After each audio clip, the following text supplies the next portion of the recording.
बिहार में चुनाव है लेकिन इसकी सरगर्मियां मुंबई में तेज हो रही हैं। यूं तो लिट्टी चोखा बिहार का विशुद्ध पकवान है, लेकिन इसकी एक अलग ही महक आपको महाराष्ट्र में देखने को मिलती है। अब बिहार में चुनाव है तो लोग यहां लिट्टी चोखा खाते खाते बिहार चुनाव पर चर्चा कर रहे हैं। मोदी, नीतीश के साथ यहां तेजस्वी को भी जबरदस्त समर्थन मिल रहा है। मुंबई के बिहारी लोगों को एक ही शिकायत है, 15 साल के नीतीश राज में बेरोजगारी के कारण उनको अपना घर छोड़कर नौकरी धंधे की तलाश में मुंबई आना पड़ा है। माहौल है और इस चुनाव में अगर बाटी चोखा के साथ में अगर हम चुनाव की चर्चा ना करें तो ये मान लो कि जितने भी बिहार के लोग हैं वो नाराज हो जाएंगे। बिहार की अगर बात करें तो बिहार में जो है लोग बाटी चोखा खाना काफी पसंद करते हैं। लोग यहाँ पर है, मुंबई के लोग यहाँ पर है, हम उनसे बात करते हैं, उनसे जानने की कोशिश करते हैं। बिहार में चुनाव में क्या लग रहा है, इस बार कौन जीतेगा? नीतीश सर।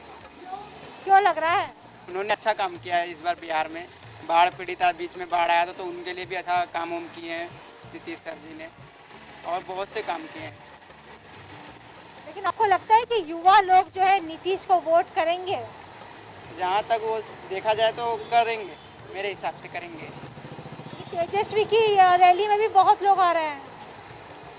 तेजस्वी जी सिर्फ राजनीति करते हैं, काम कुछ नहीं उनका सामने आता है। और उनके पिताजी का तो आप सब मीडिया में सब लोग जानते हैं कि उनका काम कैसा रहता है। लेकिन इस हिसाब से, जिस हिसाब से नीतीश जी काम किए हैं बिहार में, ये बहुत अच्छा काम किए हैं। और भी लोग हमारे साथ में, ये बताइए कि जो है लोग कितने बाटी चोखा पसंद करते हैं मुंबई के लोग? 80% 80% लोग बाटी चोखा पसंद करते हैं, यूपी वाले। हाँ, और बिहार के लोग ऑटो रिक्शा और टैक्सी ड्राइवर भी तो बहुत आते हैं खाने के लिए। हाँ, बहुत जन आते हैं, ऑटो वाले, रिक्शे वाले।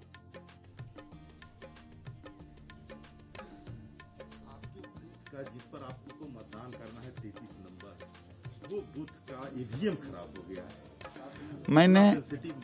मैंने अधिकारियों से निवेदन किया हूं कि आखिर क्या कारण है, आप देख करके चले और फिर यहाँ शुरू नहीं हुआ कि खराब हो गया। इससे मतदाता भाइयों को दिक्कत होती है, हमें भी दिक्कत हो रही है। कितना ये है, आज तक आप जिस बूथ पर देते आ रहे हैं कि काफी सेंसिटिव, काफी महत्वपूर्ण माना जाता है, लेकिन उस बूथ का ईवीएम खराब होना, अब ये स्वाभाविक है। मतदाता के हैसियत से मुझे तकलीफ है कि बूथ की सिलसिला शुरू नहीं हुई, कर्म शुरू नहीं हुआ, मतदान शुरू नहीं हुआ कि मशीन खराब हो गया। ये अधिकारियों को देखना चाहिए, जांच करनी चाहिए। थोड़ा सा बिहार की राजनीति पे आ जाते हैं। बिहार की राजनीति में आखिर हो क्या रहा है? बदजुबानी शुरू हो गई है अब तो।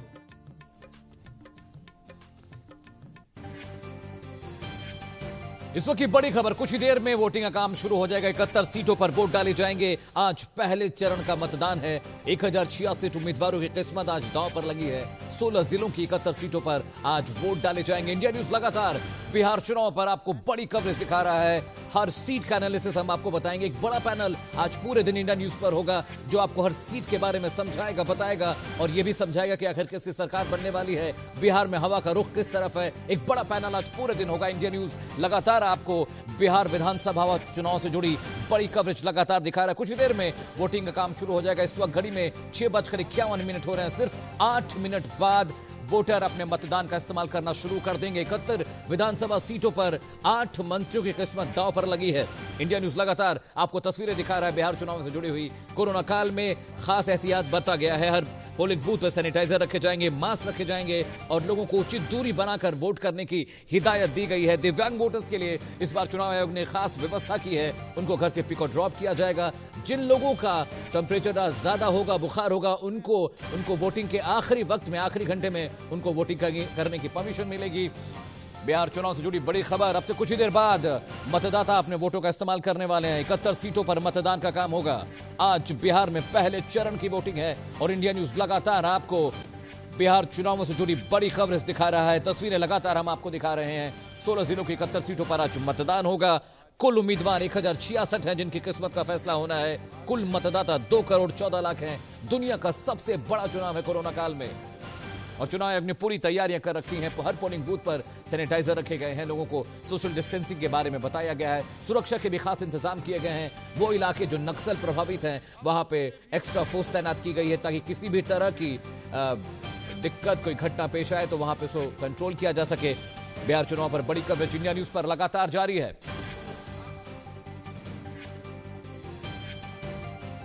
और गिरिराज सिंह के मतदान के लखीसराय में खबर आ रही है कि वहां ईवीएम खराब हो गया है।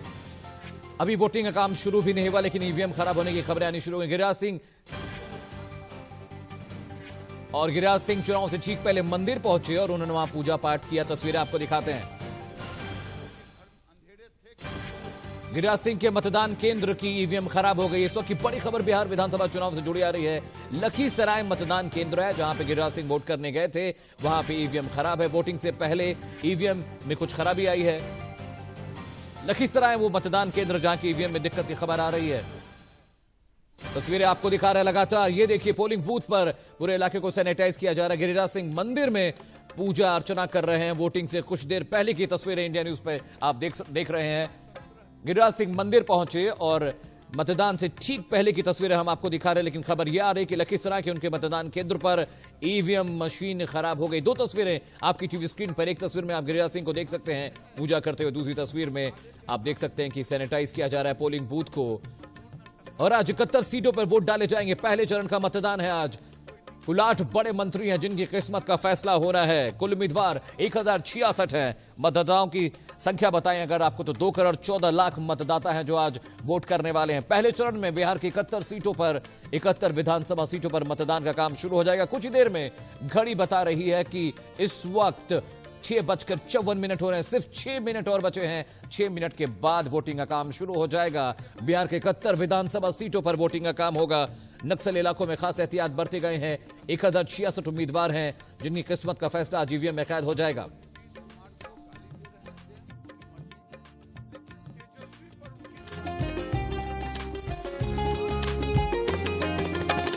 खाई के मगहिया पान, चल भैया देखे बिहार चुनाव। खाई के मगहिया पान, चल भैया देखे बिहार चुनाव। डाकू गुंडा के छुट्टी करी हो, डाकू गुंडा के छुट्टी करी हो। चुनी हो निमन सरकार, भैया बनाला अपन बिहार।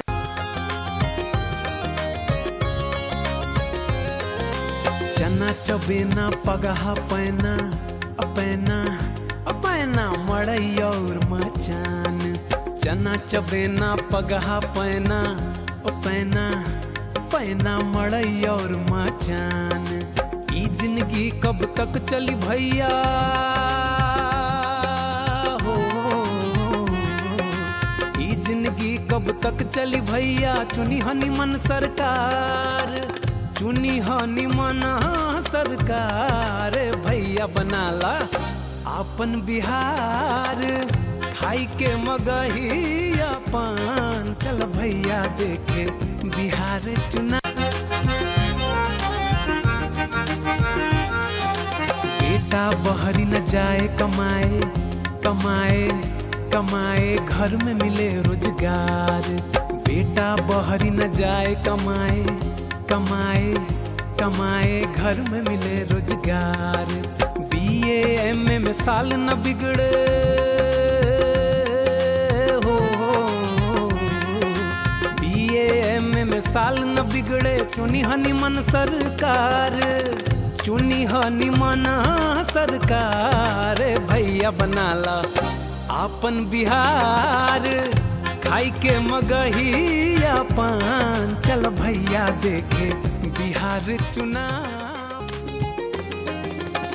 खाई के मगहिया पान, चल भैया देखे बिहार चुनाव।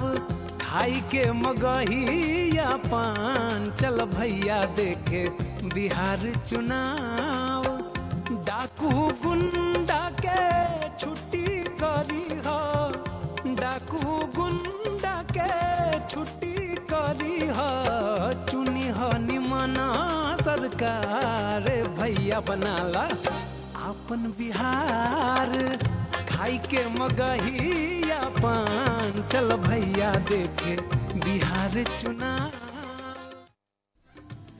16 जिले 71 सीटें 1066 किस्मत दांव पर लगी हुई है। बिहार में आज पहले चरण की वोटिंग में से 30 सेकंड बाकी हैं। थोड़ी देर में मतदान शुरू होने वाला है, लेकिन उससे पहले इंडिया न्यूज ने क्या की है तैयारी। 16 जिले 16 रिपोर्टर 71 जिले 71 सीटें और 71 अलग अलग रिपोर्टर और कोरेस्पोंडेंट आपको बताएंगे दिन भर का हाल। सुबह 7 बजे से शाम 6 बजे तक वोटिंग होने वाली है। टीवी स्क्रीन आपको क्या बता रही है आप देखें, नीचे आप देखें। चूंकि कोरोना काल में बहुत कुछ पहली बार हो रहा है, पहली बार कोरोना काल का ये चुनाव है और सबसे बड़ी बात यह है कि कोरोना काल में दुनिया का ये सबसे बड़ा चुनाव अगर कहा जाए तो शायद गलत नहीं होगा। सुबह 7 बजे की पहली ब्रेकिंग न्यूज ये है कि बिहार विधानसभा चुनाव के लिए पहले चरण की वोटिंग हो चुकी है शुरू। 16 जिलों की 71 सीटों के लिए वोटिंग शुरू हो गई है। 1066 उम्मीदवारों की किस्मत में आज कैद हो जाएगी। 952 पुरुष हैं, 114 महिलाएं हैं। टीवी स्क्रीन पर आप देख सकते हैं इस वक्त पोलिंग बूथ की तस्वीरें हम आपको दिखा रहे हैं। बिहार चुनाव पहले चरण के लिए मतदान शुरू हो गया है। बक्सर, भोजपुर, अरवल, जहानाबाद, औरंगाबाद, गया, कैमूर, रोहतास, नवादा, शेखपुरा, मुंगेर, बांका, जमुई, लखीसराय, हर जगह की तस्वीरें हम आपको दिखाएंगे। एक ऐसा चुनाव जो कि बहुत सी चीजें तय करेगा, एक ऐसा चुनाव जो कि बताएगा कि नीतीश कुमार का भविष्य क्या होगा, एक ऐसा चुनाव जो ये बताएगा कि क्या वाकई में तेजस्वी जैसे नेताओं के लिए बुनियाद तैयार है। एक ऐसा चुनाव जो कि यह बताएगा कि क्या चिराग पासवान, रामविलास पासवान की सियासत की विरासत को आगे बढ़ा पाएंगे। एक ऐसा चुनाव जो कि तय करेगा जाति के आधार पर लड़ा जाएगा या फिर विकास के मुद्दों पर। एक ऐसा चुनाव जो कोरोना काल में लड़ा जाएगा, क्या प्रवासियों का मुद्दा बनेगा या फिर नहीं, या सिर्फ जातियों के इर्द गिर्द ही यह चुनाव होगा। और वोटर टर्नआउट क्या रहेगा ये हम आपको बताएंगे।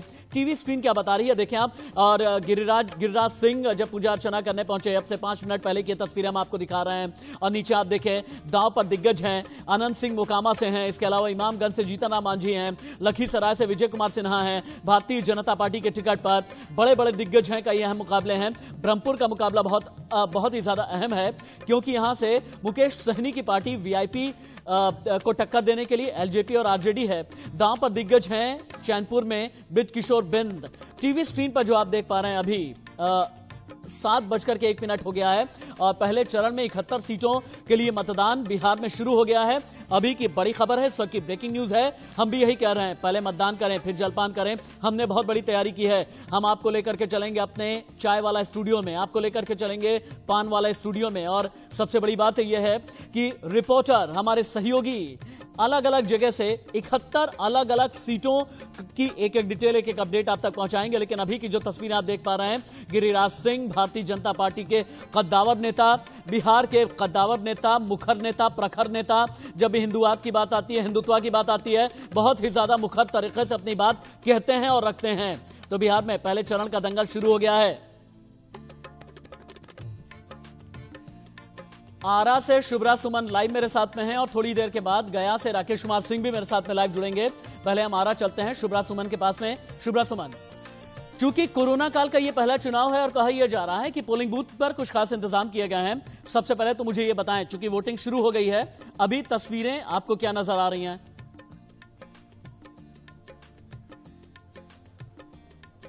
देखिए राशिद, मैं आरा में मौजूद हूँ। आरा का एक कृषि भवन है, मेरे पीछे की तस्वीरें अगर आप देखें, सबसे महत्वपूर्ण बात यही है कि कोरोना काल में सबसे पहला चुनाव ये हो रहा है और इसलिए तमाम एहतियात, यहाँ पर जो भी मतदाता आप देख रहे हैं, लाइन लगी हुई है। सुबह से ही लाइन लगी है, लेकिन अभी ये भीड़ और बढ़ेगी। शुरुआत में कुछ एक लोग पहुंचे हैं यहाँ पर, लेकिन जो भी इस मतदान केंद्र के अंदर आएगा वो मास्क लगाकर आएगा। ये खास इंतजाम पहले से ही, जैसा कि हमें गाइडलाइंस के बारे में मालूम है, उन गाइडलाइंस को बड़े अच्छे तरीके से और बड़ी सख्ती से पालन करने के लिए तमाम जो यहाँ पर सुरक्षा कर्मी हैं वो मौजूद हैं। जो सुरक्षा कर्मी हैं उनको भी आप अगर देखेंगे तो तमाम कर्मियों के मुंह पर मास्क लगा हुआ है। कई वहाँ पर बाहर जो मौजूद हैं और अंदर भी कई कर्मी ऐसे हैं जो शील्ड लगा करके इस मतदान परिसर में मौजूद हैं। और इसके साथ ही सैनिटाइजर की व्यवस्था की गई है। जो कोई भी अंदर अंदर आता है मतदान परिसर में उसको सैनिटाइजर दिया जाता है ताकि कोरोना से हर प्रकार से बचा जा सके। और लेकिन एक बात खास बात है जिसके बारे में बार बार यहाँ पर पुलिसकर्मी कह रहे हैं, सोशल डिस्टेंसिंग रखने के लिए कह रहे हैं, लेकिन चूंकि बिहार में जहां जहां भी हम घूमे हैं और जहां जहां भी हम गए हैं वहां पर थोड़ा सा जो अवेयरनेस है उसकी कमी नजर आती है। इसलिए यहाँ पर भी देखिए सोशल डिस्टेंसिंग बनाने में थोड़ा सा लोग उतना एहतियात नहीं बरत पा रहे हैं। बार बार पुलिसकर्मी आ रहे हैं, इनको कह रहे हैं कि आप सोशल डिस्टेंसिंग रखिए, लेकिन लाइनों में लगे हुए लोग एक दूसरे के नजदीक ही खड़े हैं। लेकिन अच्छी बात यह है कि तमाम जो बाकी एहतियात हैं वो पूरी तरीके से पालन किए जा सके, उसके लिए तैनात हैं तमाम पुलिसकर्मी और तमाम जो यहाँ पर कर्मचारी हैं। तो ये कृषि भवन है। एक बार मैं चाहूंगी कि ये बोर्ड दिखाया जाए, कृषि भवन भोजपुर आरा। और भोजपुर में तमाम जगहों पर अगर आप जाइए तो इसी तरीके का नज़ारा आज दिख रहा है। लेकिन अभी थोड़ा धीरे धीरे करके ये मालूम चलेगा कि आखिर कितनी बड़ी संख्या में जो है लोग यहाँ पर आएंगे। ठीक है शुभ्रा सुमन, चूंकि भोजपुर के सियासी महासमर की जानकारी आप दे रही हैं, आगे आपसे आरा, गियाओं, तरारी, संदेश, जगदीशपुर, शाहपुर, बड़हरा, इन सभी के बारे में हम जानकारी लेंगे। लेकिन अभी मेरे साथ में आनंद कुमार झा जुड़े हुए हैं। आनंद कुमार झा जी, सुबह के लगभग 7:05 हो रहे हैं। सबसे पहले तो शुभकामनाएं दूंगा आपकी पार्टी को और a very good morning sir. अब मुझे ये बताएं, एक ऐसा चुनाव जिसके बारे में ये कहा जा रहा है कि नीतीश कुमार के लिए मैंडेट आएगा, एक ऐसा चुनाव जिसके बारे में ये कहा जा रहा है कि कोरोना काल में दुनिया का सबसे बड़ा चुनाव है, भारतीय जनता पार्टी 71 सीटें, पहला चरण, उम्मीद क्या है आपको? कहा यह जा रहा है कि इस बार जो सोशल इंजीनियरिंग भी है वो बड़ी क्रॉस किस्म की सोशल इंजीनियरिंग की गई है।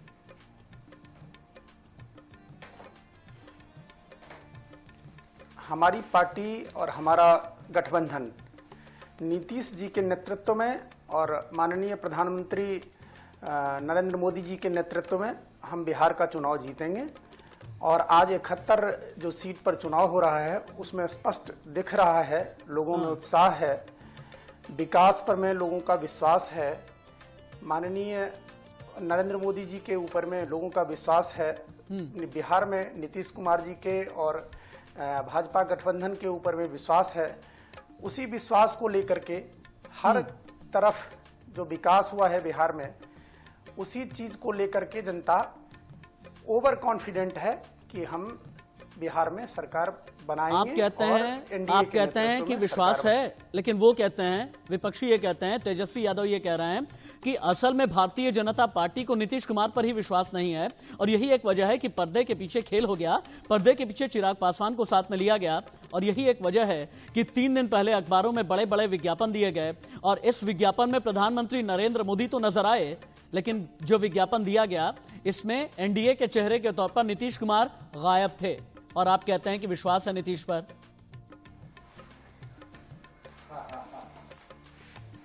देखिए वो तो एक अब चूंकि प्रधानमंत्री जी का अकेले फोटो जाना था तो वो एक अलग विषय है। अन्यथा यदि हम लोगों में कहीं पर भी कोई मतलब समझबूझ की या अंडरस्टैंडिंग की कमी होती तो एक साथ चुनाव लड़ने की स्थिति नहीं बनती। हम लोगों का कॉमन मिनिमम प्रोग्राम जो है उस पर में हम लोग लड़ रहे हैं और हमारा ऐसा कुछ नहीं है कि अंदर से कुछ और चल रहा है और बाहर से कुछ और चल रहा है। ये तो लालू जी की और कांग्रेसियों की फितरत होती है कि सामने सत्ता चाहिए, सिर्फ और सिर्फ स्वार्थ के लिए। हम लोग स्पष्ट रूप से विचार के लिए, देश हित के लिए, आप कहते हैं विचार के लिए, आप कहते हैं विचार के लिए। तेजस्वी ये कहते हैं कि जब लालू प्रसाद यादव की सरकार थी तो बाबू साहब के सामने भी गरीब, पिछड़ा, दलित, जितने भी ओबीसी थे, जितने भी ईबीसी थे, ये सीना तान के चला करते थे। क्या ये माना जाए कि अंतिम चरण में जाति हावी हो गई? लेकिन आरा मेरे ख्याल से एक बार फिर से जाना चाहिए। क्या शुभ्रा सुमन मेरे साथ में है? ठीक है, आरा एक बार फिर से चलते हैं। शुभ्रा, चूंकि सुबह का वक्त है, लगभग 5-7 मिनट हुए हैं और वोटिंग हो चुकी है शुरू। और जैसा कि मैंने शुरू में ही कहा था कि कोरोना काल का चुनाव है, किस तरह की सावधानियां बरती जा रही हैं? कहा यह जा रहा है क्योंकि पोलिंग बूथ पर इस बार 1500 वोटर नहीं जाएंगे, हर बूथ पर ज्यादा से ज्यादा 1000 वोटर जा सकेंगे। उनके लिए क्या इंतजाम किया गया है? जो मास्क नहीं लगा करके आएंगे उनके लिए क्या इंतजाम किया गया है? अगर किसी का टेम्परेचर ज्यादा रहा, कहा यह जा रहा है कि उनके लिए अंतिम एक घंटा निर्धारित किया जाएगा। मैं कोरोना गाइडलाइन के हिसाब से अभी क्या चल रहा है, हमें पोलिंग बूथ की तस्वीरें दिखाएं और रिपोर्ट दें।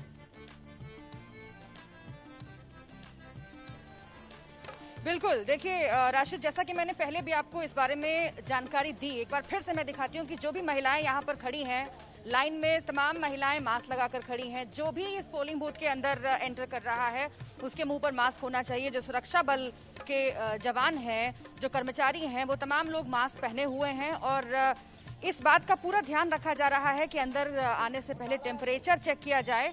और जैसा कि आपने बताया, गाइडलाइंस पहले से जारी की गई हैं पूरे एहतियात के साथ, ताकि कोरोना का कोई खतरा किसी भी मतदाता के ऊपर ना हो।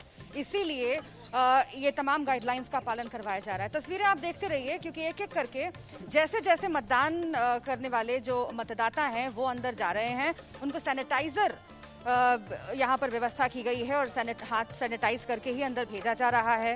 तो ये बहुत महत्वपूर्ण है। इसके साथ ही मैं आपको बता दूं कि 3050 पोलिंग बूथ पर ईवीएम जो है वो अब बिल्कुल जो भाग्य तय करने की बात है, किस्मत तय करने की बात है, उस काम में लग चुकी है। तमाम मतदाता देखिए एक एक करके यहाँ पहुंच रहे हैं। हालांकि यहाँ पर कुछ लोग ऐसे दिखे हैं हमें, अगर आप ध्यान से देखें, जिन्होंने मास्क नहीं लगाया है।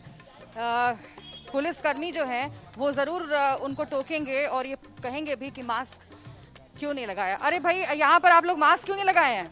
किसी ने रोका नहीं है आपको बाहर से आते हुए? मास्क क्यों नहीं लगाया? देखिए यहाँ पर कुछ मतदाता जो है वो बिना मास्क के आ रहे हैं।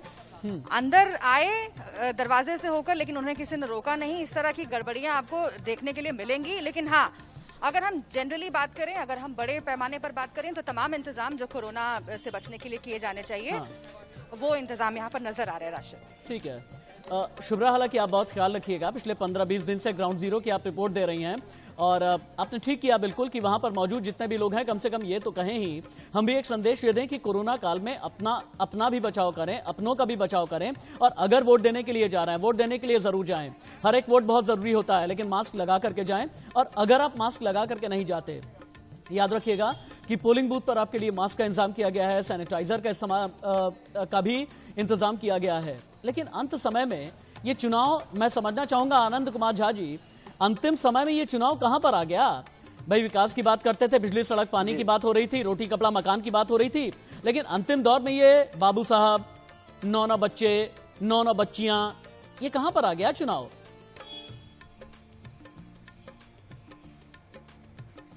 आपको मैं बता दूं कि हम लोगों ने कोई बाबू साहब की सोच कभी नहीं रखा।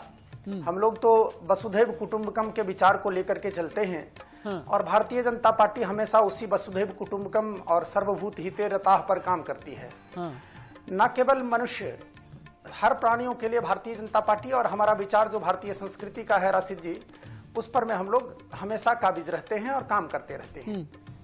ये तेजस्वी जी, चूंकि उनका आप स्तर जानते हैं और वो जनता को बरगलाने की कोशिश करते हैं, इसलिए इस सब तरह की बात करते हैं। लेकिन कहते हैं ना कि बिल्ली के भाग से छीका फूटा, बिल्ली के भाग से छीका फूटा और आप लोगों ने लपक लिया।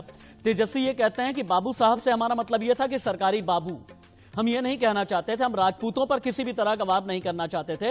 लेकिन सुशील मोदी ने बिल्कुल आती हुई गेंद को लपक लिया, क्योंकि बिहार 2020 की पिच बिल्कुल रेडी है और ऐसा लगा कि 2020 में कहीं पर भी जाति तो लेकर के आना बहुत जरूरी है। बिहार में जाति के बिना काम नहीं होगा।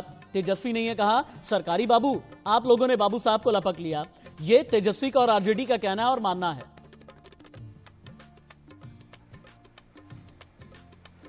देखिए, जातीय आधार पर में हम लोगों का कोई कहीं पर में निर्णय नहीं होता है। इवन माननीय सुशील मोदी जी हमारे नेता हैं वहां, और कभी भी इस बात पर में विचार नहीं किया गया कि इनको नेता सिर्फ इसलिए बनाया जाए कि यहाँ जातीय समीकरण इनके पक्ष में है जी। तो भारतीय जनता पार्टी सामाजिक समीकरण की बात या जातीय समीकरण, आप नीचे स्तर पर में अगर कहेंगे तो जातीय समीकरण की बात कभी नहीं करती है। भारतीय जनता पार्टी समग्र समाज के उत्थान की बात करती है, जन चेतना की बात करती है, जनोत्थान की बात करती है, विकास की बात करती है, विकसित बिहार की बात करती है। एक एक व्यक्ति को जो बुनियादी सुविधाएं हैं पूरे भारतवर्ष में हर जन को मिल सके, स्वास्थ्य की सुविधा मिल सके, शिक्षा की सुविधा मिल सके, सड़क की सुविधा मिल सके, बिजली पानी ऑलमोस्ट चलिए, भारत का तो कोई आगे गांव काम ये कर बिजली लेते हैं ना। आपसे मैं ये पूछूंगा, अगर आप विकसित बिहार की बात करते हैं तो फिर बिहार में जब सासाराम और गया की रैली हुई तो आखिरकार प्रधानमंत्री ने क्यों राष्ट्रवाद का मुद्दा छेड़ दिया? क्या बिहार में राष्ट्रवाद जरूरी था? यह बहुत बड़ा सवाल है। और क्यों नहीं बिहार में सिर्फ शिक्षा की बात की जाती? क्यों नहीं बिहार में सिर्फ सड़क की बात की जाती? क्यों नहीं बिहार में सिर्फ आधारभूत संरचना की बात की जाती? मैं एक छोटे से ब्रेक के लिए रुक रहा हूं, लेकिन इस स्क्रीन को टीवी पर रखिएगा, क्योंकि एक बार स्क्रीन को डिफाइन करना बहुत जरूरी है। आप देखें मेरे बाईं तरफ क्या नजर आ रहा है। मेरे बाईं तरफ की जो स्क्रीन है ना, ये आपको बताएगी कि दांव पर कितने दिग्गजों की साख है। अगर इमामगंज में जीतन राम मांझी की किस्मत दांव पर लगी है तो हम आपको बताएंगे। मुकामा में आनंद सिंह क्या कर रहे हैं हम आपको बताएंगे। इमामगंज में उदय नारायण चौधरी क्या कर रहे हैं हम आपको बताएंगे। और याद रखिएगा, नीतीश कुमार के 8 मंत्रियों की किस्मत भी पहले चरण में फैसला होने वाला है। और यहीं पर आपको पता चलेगा नीचे के जो अहम मुकाबले हैं, यानी वो अहम मुकाबले जो भोजपुर, अरवल, जहानाबाद, औरंगाबाद, गया, कैमूर, रोहतास, नवादा, शेखपुरा के बारे में नीचे आपको पता चलता रहेगा। जितनी नई तस्वीरें आएंगी, जहां पर मैं अभी मौजूद हूं, यहां पर आपको दिन भर सुबह 7 बजे से लेकर के रात 8 बजे तक सिर्फ हम पहुंचाएंगे खबर। और याद रखिएगा कि हमने आपके लिए पहली बार एक अलग स्टूडियो तैयार किया है, चाय वाला स्टूडियो, पान वाला स्टूडियो, जहां पर आम आदमी की बात होगी, जहां पर वाकई में बिहार की बात होगी। इसे भी हम तैयार करेंगे। और अब से ठीक 40 मिनट के बाद मेरे साथ में मैथिली ठाकुर भी जुड़ेंगी अपने बोल के साथ, अपने खूबसूरत संगीत के साथ। कहीं मत जाइएगा। इंडिया न्यूज ने की है बहुत बड़ी तैयारी। पहला चरण, 16 जिले, 71 सीटें। एक ब्रेक।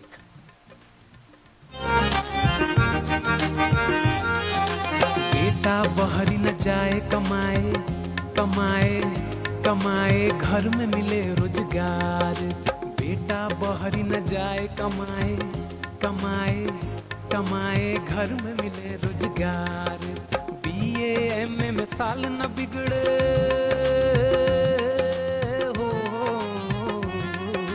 BA MA में साल न बिगड़े। चुनी हनी मन सरकार, चुनी हनी मन सरकार। भैया बनाला आपन बिहार, खाई के मगहिया पान। चल भैया देखे बिहार चुनाव। कोरोना काल में दुनिया का सबसे बड़ा चुनाव शुरू हो चुका है और आपकी टीवी स्क्रीन आपको बिल्कुल डिफाइंड और रिफाइंड तरीके से बताएगी कि मतदान के बारे में क्या जानकारी आपको मिलनी बेहद जरूरी है।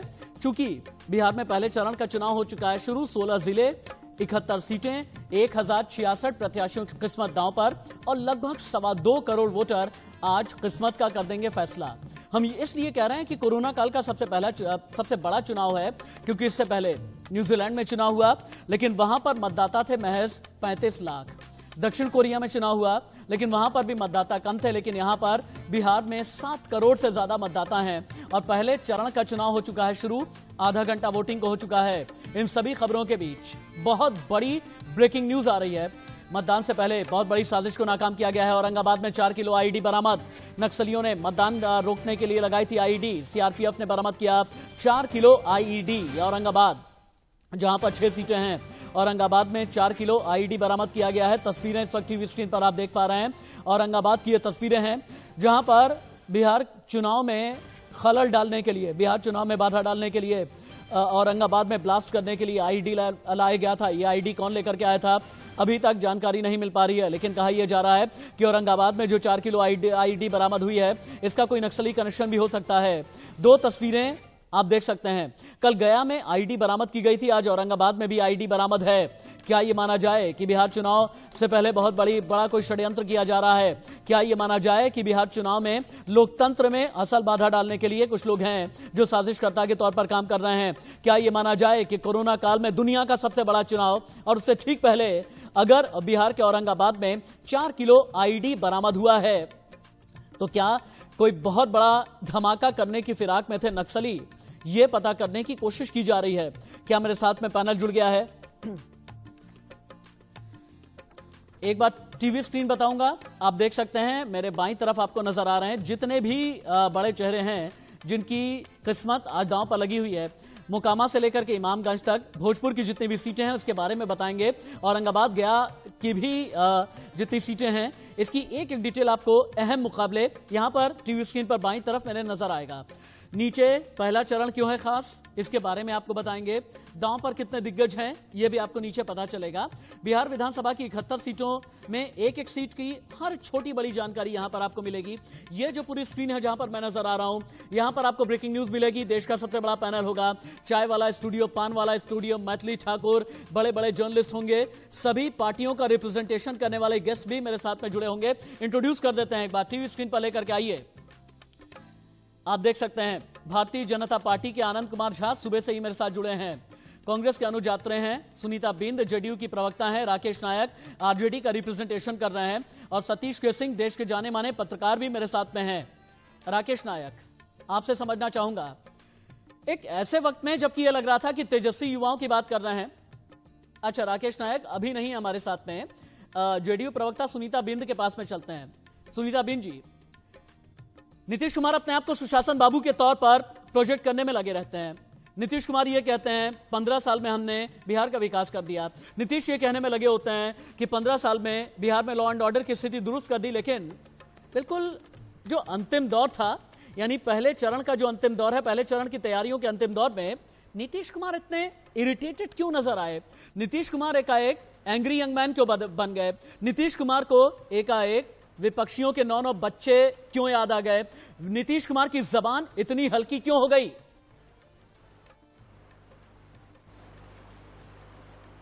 देखिए, पहली बात तो यह है कि नीतीश कुमार जब बिहार के मुख्यमंत्री बने तो उन्होंने बिहार में तो कुछ नहीं था, ये तो जग जाहिर है कि बिहार में कुछ नहीं था और बिहार के लोग बहुत ही मतलब कि रिस्पेक्ट के दृष्टि से नहीं देखते थे, क्योंकि बिहार का ऐसा कंडीशन था।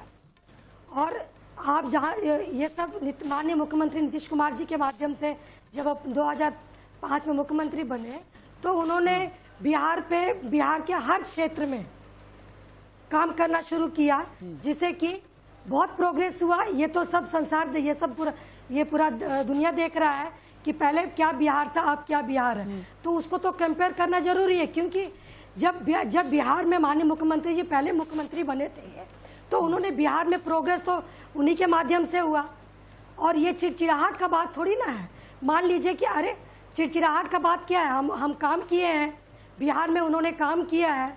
और ये भी नहीं कि वो किसी से आप सुनिए ना सुनीता जी, कुछ काम सुनीता जी, नीतीश कुमार ये कहे ना कि भाई हमने कॉलेज बना दिया, स्कूल बना दिया, यूनिवर्सिटी बना दी, लेकिन ये तो ना कहे ना कि जिन्होंने 8-8, 9-9 बच्चियां पैदा कर दी, बेटियां पैदा कर दी, इस उम्मीद के साथ में कि इसके बाद बेटे होंगे, जिन्हें बेटियों से उम्मीद नहीं थी। इस तरह का बयान एक मुख्यमंत्री अगर देता है तो इसमें लगता है एक डर है, एक गुस्सा है, एक फ्रस्ट्रेशन है। मानिए इस बात को ना। है ही नहीं। देखिए, गुस्सा नहीं, हम बताते हैं, इसमें गुस्सा की बात नहीं है। कहने का मतलब है कि वो आम सभा कर रहे हैं, आम सभा में 10-15 आदमी नारा लगाए और वहाँ हम लोग हजारों की संख्या में हम लोग के कार्यकर्ता हैं। तो नीतीश कुमार जी कोई गलत काम थोड़ी ना किए, वो तो उन लोग को समझाए। ये चिड़चिड़ाहट का बात ही नहीं है इसमें, वो उनको समझाए। क्योंकि देखिए, दंगा फैलाना काम आप भी जानते, सब जानते, दंगा हम लोग हमारा पार्टी जो है शांतिपूर्वक काम करता है, दंगा फैलाने में वो विश्वास नहीं रखता है। तो मान ली कि 10-15 आदमी के माध्यम से अगर वहाँ कुछ बजक हो जाए, क्योंकि वहाँ हमारे पार्टी के भी लोग हैं हजारों की संख्या में, और उससे वो बजट नहीं चाहते। उनका तो स्पष्ट कहना है कि आप लोग को कुछ नहीं बोलने का है, ठीक है, आप लोग को कुछ ये सब बात नहीं बोलने का है। हम काम किए हैं तो काम का तो अपना विवरण देंगे। अगर आपने काम किया है वाकई में तो 10 नवंबर को, ठीक है, शुभ्रा सुमन के पास में चलते हैं। अगर आपने वाकई में काम किया है तो एक अणे मार्ग की जो फाउंडेशन स्टोन है, यानी जो बुनियादी पत्थर है, आज ही बहुत कुछ तय कर देगा। आरा से शुभ्रा सुमन लाइव हैं, आधा घंटा हो चुका है। शुभ्रा सुमन, थोड़ा सा बताएं आप कि अभी पोलिंग बूथ की लाइन क्या बता रही है। कहते ये हैं कि शुरुआती दौर में 7 से 10 बजे बहुत कुछ समझ में आ जाता है कि लोगों के दिमाग में क्या चल रहा है। क्या वोटर से आपकी बात हुई है जब ये पोलिंग बूथ तक पहुंचे, इनके जहन में क्या क्या रहा? बाकी आप तो बता ही रही हैं सुबह से कि कोरोना काल में किस तरीके की तैयारी है पोलिंग बूथ की, लेकिन एक वोटर जब पोलिंग बूथ तक जा रहा है, ईवीएम के पास तक पहुंच रहा है, तो उसके दिमाग में चल क्या रहा है? उसके दिमाग में विकास चल रहा है, उसके दिमाग में राष्ट्रवाद चल रहा है, उसके दिमाग में बिहार के स्थानीय मुद्दे चल रहे हैं, उसके दिमाग में कोई राष्ट्रवाद जैसा कोई बहुत बड़ा कैनवास चल रहा है।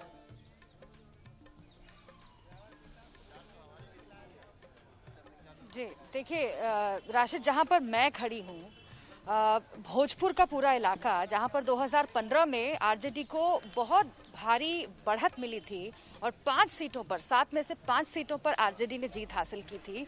इस बार अगर आप मेरे पीछे की लाइन देखें तो कुछ समझने में आसानी होगी, क्योंकि यहाँ पर लोग अब नहीं नजर आ रहे हैं। थोड़ी देर पहले यहाँ पर लाइन थी, करीब 8-10 लोग नजर आ रहे थे, लेकिन अभी आप देखिए कि एक भी मतदाता यहाँ पर आपको नहीं नजर आ रहा है। हाँ, कुछ महिलाएं उधर से चलकर आ रही हैं जो कि वोट डालने के लिए अंदर जाएंगी, लेकिन आपने जैसा कि कहा कि शुरुआती 1 घंटे में पता चलता है कि आखिर मूड क्या है। तो क्या यहाँ पर खासतौर से अगर स्थानीय मुद्दों की बात करें, हम जहां जहां पर भी गए, लोगों में नीतीश कुमार के खिलाफ नाराजगी तो नजर आ रही है। क्या यही वजह है कि ये जो पूरा इलाका जहां पर आरजेडी अपना किला बचाने की कोशिश कर रही है और बीजेपी फिर से एक बार हिट बैक करने की कोशिश कर रही है, क्या हम इससे एंटी इनकम्बेंसी जो है नीतीश कुमार के खिलाफ उसके तौर पे समझें? हालांकि कहना जल्दबाजी होगी। ग्राउंड जीरो रिपोर्ट के लिए एक बार फिर से शुभ्रा आपके पास में हम आएंगे। हालांकि शुभ्रा सुमन हमें ये बता रही हैं कि जो अभी भोजपुर के की सीटों के बारे में जानकारी दे रही है शुभ्रा, कि अभी उस तरह का उत्साह तो नजर नहीं आ रहा है पोलिंग बूथ पर। और शुभ्रा देखिए ये तस्वीरें दिखा रही हैं भोजपुर के बारे में। ये कहा जाता है कि बड़हरा, आरा, अगियां, तरारी, संदेश, जगदीशपुर, शाहपुर, ये वो सीटें हैं जो असल में एक अणे मार्ग की बुनियाद पहले से ही रख देती हैं और तय कर देती हैं। अनुज यात्रे के पास में जाएंगे और उसके बाद बाकी पैनलिस्ट के पास भी चलते हैं। अनुज यात्रे कहते हैं कि पर्दे के पीछे आरजेडी ने कांग्रेस के साथ भी एक खेल कर दिया है। आपको दे तो दी कि चलो ठीक है आप 70 सीटों पर जाकर के लड़िए, लेकिन ये वो सीटें हैं जिनके बारे में आरजेडी का ये सोचना है कि यहां पर उनके लिए कोई भी विजयी फैक्टर है ही नहीं, और इसीलिए ये कांग्रेस को दे दिया जाए। कहने के लिए गठबंधन धर्म भी निभा लेंगे, लेकिन वो सीटें हैं जहां पर वाकई में आप लोग फंसे हुए हैं। पिछली बार तो चलिए ठीक है जेडीयू भी महागठबंधन में रही है, लेकिन इस बार आपका मुकाबला बहुत बड़ा और बहुत कड़ा होने जा रहा है।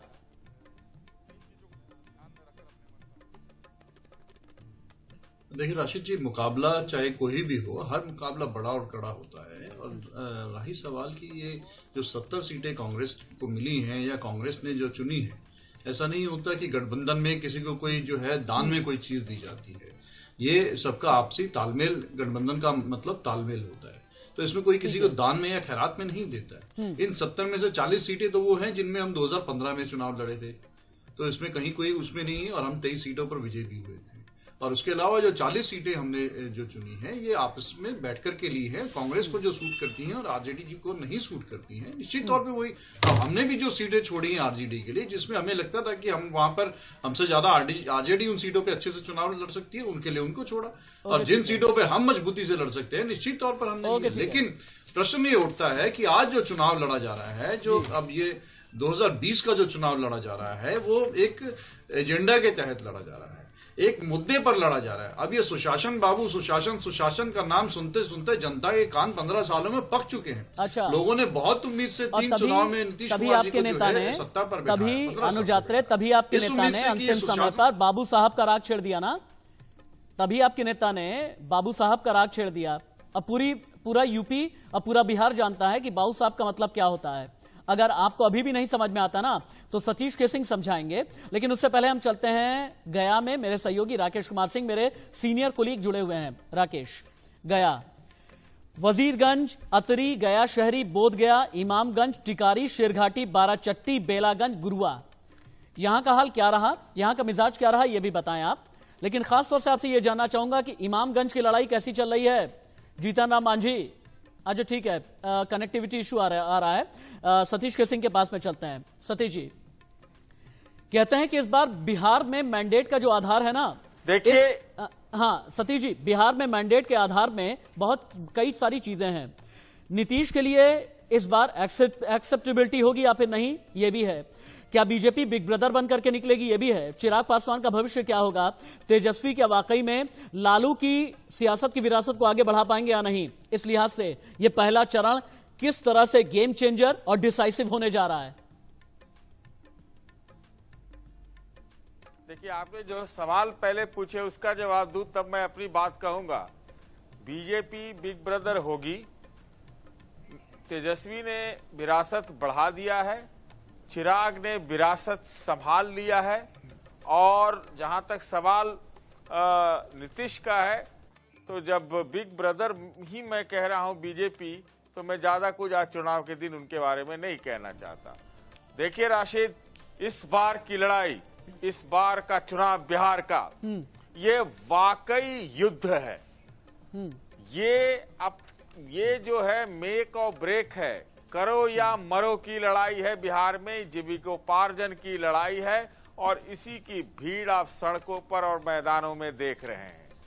जिस राज्य में बेरोजगारी सबसे ज्यादा हो, राष्ट्रीय औसत से दोगुनी हो, जिस राज्य में पलायन किए हुए लोग 35% अपना जीडीपी में देते हो, जिस राज्य में सबसे ज्यादा मैल न्यूट्रिशन हो, जिस राज्य में करीब 33% के लगभग लोग गरीबी रेखा से नीचे रहते हो, जिस राज्य के जो माइग्रेटरी लोग हैं, वो बड़े राज्यों में पूरे देश में उसका अनुपात है सबसे ज्यादा हो, सबसे अनुपात में बोल रहा हूं, सबसे ज्यादा हो, तो आप समझ सकते हैं कि बिहार को क्या तय करना है और बिहार के मन में क्या जा रहा है। हर बार सिर्फ जाति नहीं होती, सिर्फ जाति नहीं होती है, एक पेट की, रोजगार की, एक भूख की, एक काम की और एक भविष्य की भी जाति होती है। इसका मतलब यह है कि आप यह कहना चाहते हैं कि इस बार कोई भी ये याद ना करे कि भूरा बाल साफ हुआ या नहीं हुआ इतिहास में, इस तरह के बयान क्या फिर से काम करेंगे या नहीं। इस बार यानी सिर्फ और सिर्फ बाबू साहब की बात ना की जाए, इस बार ओबीसी, ईबीसी और दलित में बांट करके ना देखा जाए, इस बार एमवाई समीकरण में बात करके ना देखा जाए, कोयरी कुर्मी कुशवाहा में बांट करके ना देखा जाए। इस बार पेट की आग की बात होगी, इस बार रोटी कपड़ा और मकान की बात होगी। अगर रोटी कपड़ा और मकान की बात है तो आज सुबह सुबह तेजस्वी क्या सोचते हैं, और इसके अलावा भारतीय जनता पार्टी के fire brand leader Giriraj Singh को भी सुनिए। का पर्व है, बिहार के लोगों से बस इतना ही कहना चाहता हूं कि अपने मत का प्रयोग करें और एक बदलाव के लिए अपना मतदान दें। देखिए, मतदान लोकतंत्र का सबसे बड़ा पर्व है और एक मत का अधिकार प्रत्येक व्यक्ति को है।